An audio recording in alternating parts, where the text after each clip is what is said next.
We regret the incident, and my government has committed itself to investigate and establish the facts behind the circumstances that led to this tragedy.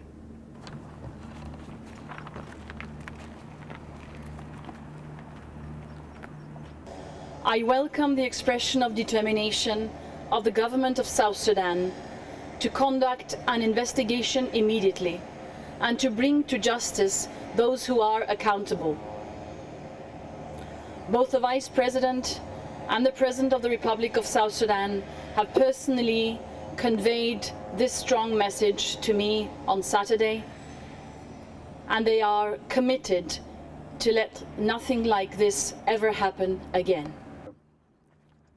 Хочу поблагодарить